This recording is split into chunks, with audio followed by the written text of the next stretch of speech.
Can I withdraw my mutual fund investment anytime? Answer is yes. You can withdraw your mutual fund investment anytime. But there are two things you should consider before in withdrawing your mutual fund investment. एक condition है exit load. देखो बहुत सारी ऐसी mutual fund schemes हैं जिसमें exit load होता है। एग्जिट लोड क्या होता है? ये एक तरह का बैरियर होता है जो प्रिवेंट करता है कि आप अर्ली अपनी इन्वेस्टमेंट को विड्रॉ ना करें, और म्यूचुअल फंड कंपनी चाहती है कि आप लॉन्ग टर्म के लिए उसको कंटिन्यू करें। ये 1 से 2% के आसपास हो सकती है और ये स्कीम तो उसको वेरी करती है। एग्जिट लोड हमेशा आप विड्रॉल के टाइम पे ही लगता है। दूसरी कंडीशन हो सकती है लॉक इन पीरियड। देखो कुछ म्यूचुअल फंड स्कीम ऐसी होती है जिसमें लॉक इन पीरियड होता है। Let's say ELSS fund, ELSS fund का 3 इयर्स का लॉक इन पीरियड होता है। You can not withdraw your ELSS fund. से नहीं पता ईएलएसएस फंड क्या होते हैं, तो ये ऐसे फंड होते हैं जो आपको टैक्स बेनिफिट देते हैं। आप ईएलएसएस फंड में इन्वेस्टमेंट करते हैं तो एटीसी के अंडर 1.5 लाख का डिडक्शन ले सकते हैं अपना टैक्स में।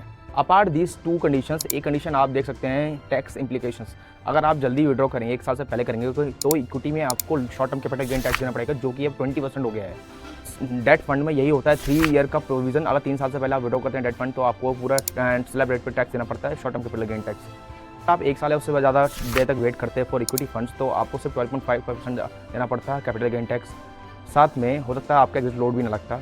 डेट फंड के सिनेरियो में देखें तो ये 3 ईयर्स का होता है। अगर आप 3 साल बाद डेट फंड को विड्रॉ करेंगे तो आपको long term capital gain tax है विच इज़ 20% विद इंडेक्सेशन।